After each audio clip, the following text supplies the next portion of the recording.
Hello, good afternoon. My name is Judith Gasper and I'm a master's candidate at University of New England. Today I am here to share and discuss a lot of information about food with you.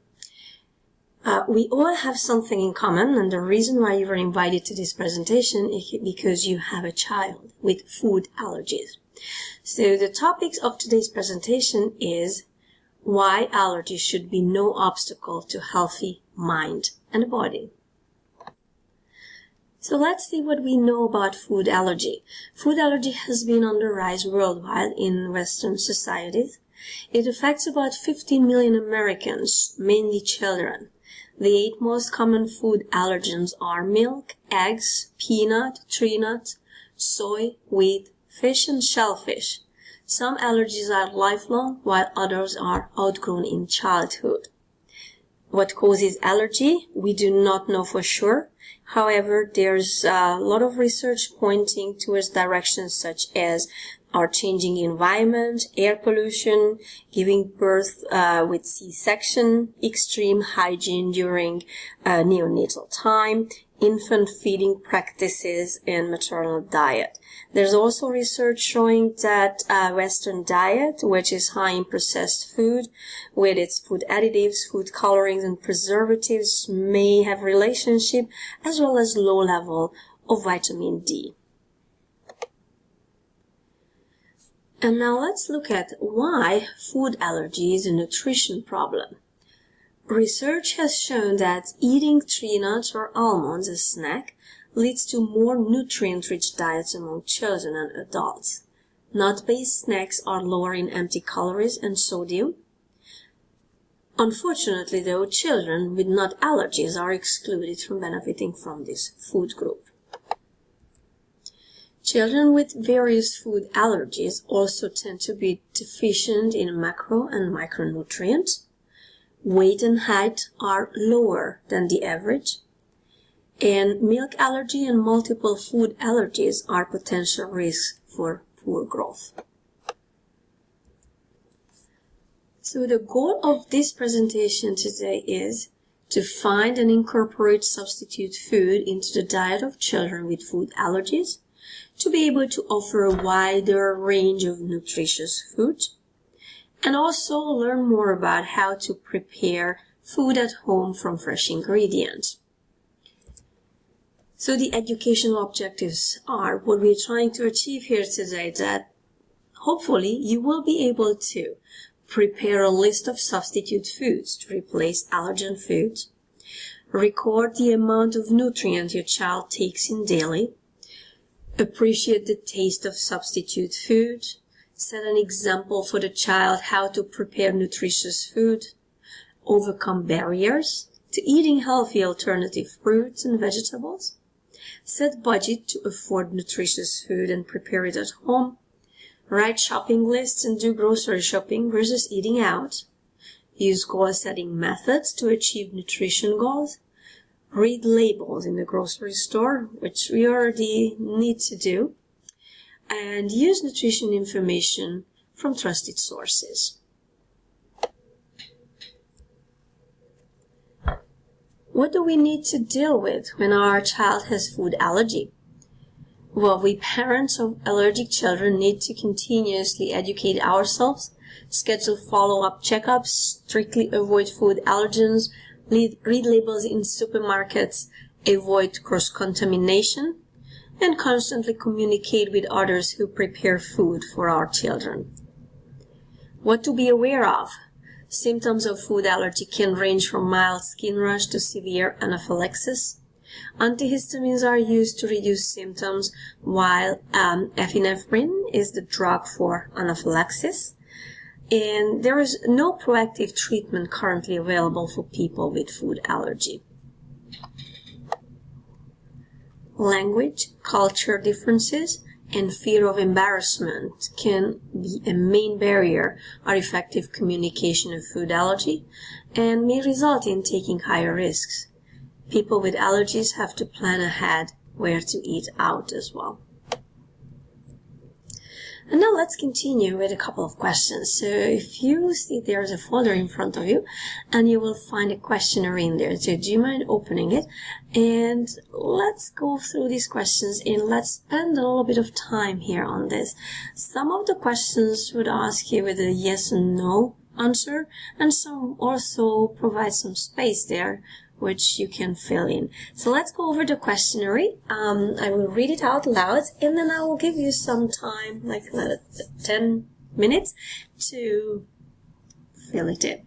So let's see. The questions are: do you eat out or make your food at home? It also asks you if you eat out, how often you eat out, so you may want to indicate that.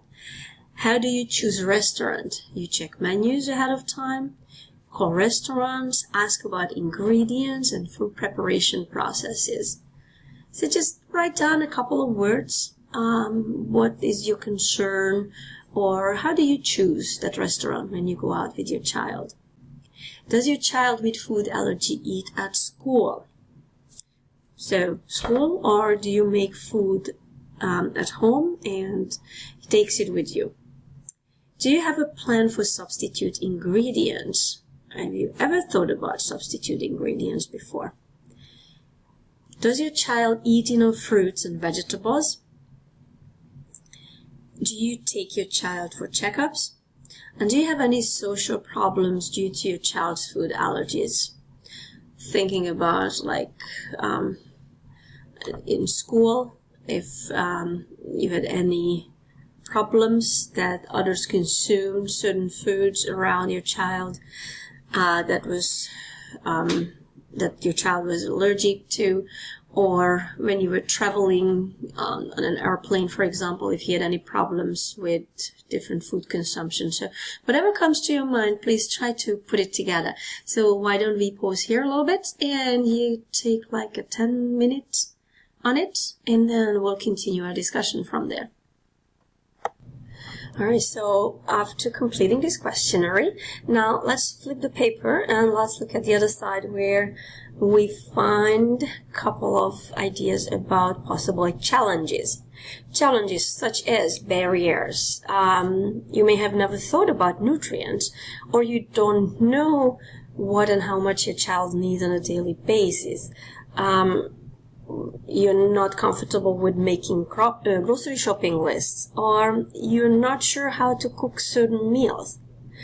Fear. Are you afraid of trying new foods because you do not want your child to get allergic reaction? Or you have some fears that that may become way too expensive for us. Then let's look at discomfort. Are you uncomfortable telling others about your child's allergies? Ethnic background. Is this something that in your culture you do not really talk about? You're not comfortable mentioning it? Your lifestyle. Is your job that makes it difficult to synchronize shopping, cooking with family life?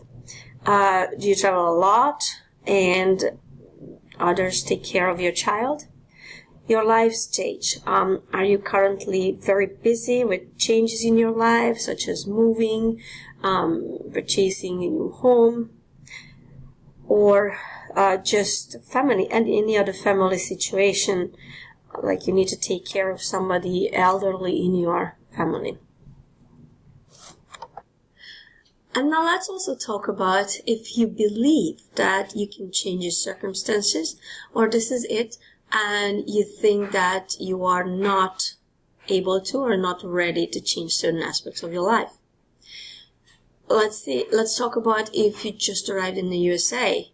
If so, what challenges you're facing, and especially with a child who has allergies. And how comfortable are you with the English language? I know when it comes to allergies, it is very important that we understand word by word what we need to pay attention to. Therefore, English language may be a barrier. And I would like to assure you that during this presentation as well, if you need to stop me because you do not understand something, please feel free to do so. I would be very happy to walk to you and explain it in as plain as possible English.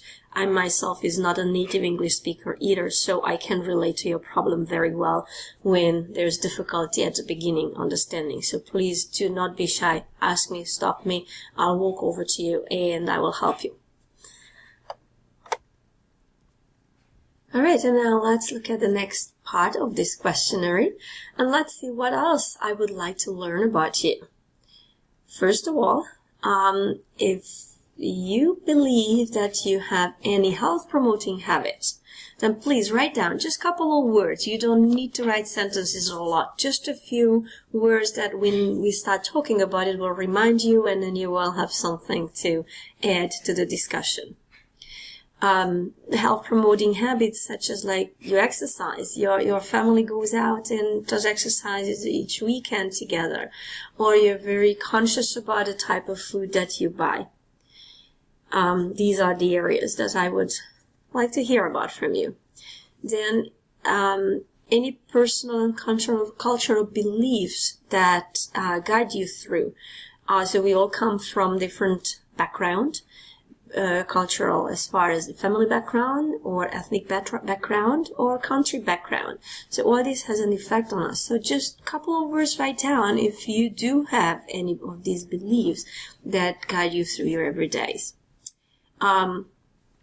What do you know about food and nutrients? So here again, just write down a couple of nutrients that you really think is important for you and for your child to eat and to take in every day.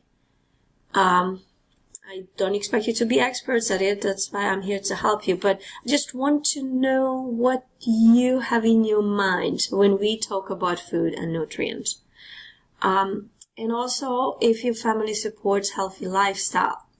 And your family can be different for one person and then the other, because sometimes we think about family, a very narrow family is just mother, father, and the children. But in some cultures, family is much broader, and that will have influence on your life, including your food choices as well. So just put down a couple of ideas there, what you think about your family support. What language do you speak at home? What type of food you eat at home. Again, just write down a couple of things that comes to your mind right away that, yep, this is an everyday thing for us. What is your favorite restaurants if you have? Write down the first two that comes to your mind where you would go out if now, let's say after this presentation, we decided that we want to go out to a restaurant. Where would you go? By the way, we're not going to go out because we're going to have a cooking demonstration and we're going to cook together as well. So that's just for later reference. And what ethnic group health professionals you prefer. So when you visit the doctor, do you have preference and you will feel more comfortable with somebody from your ethnic group, or it doesn't really matter? So these are the questions that I would like to see from you. So again, I want to take a couple of minutes, so please feel free to write down a couple of words, and I'm going to walk around, and please feel free to ask me, and then we'll discuss it all together, all these issues, and just strictly what you are comfortable with. Okay?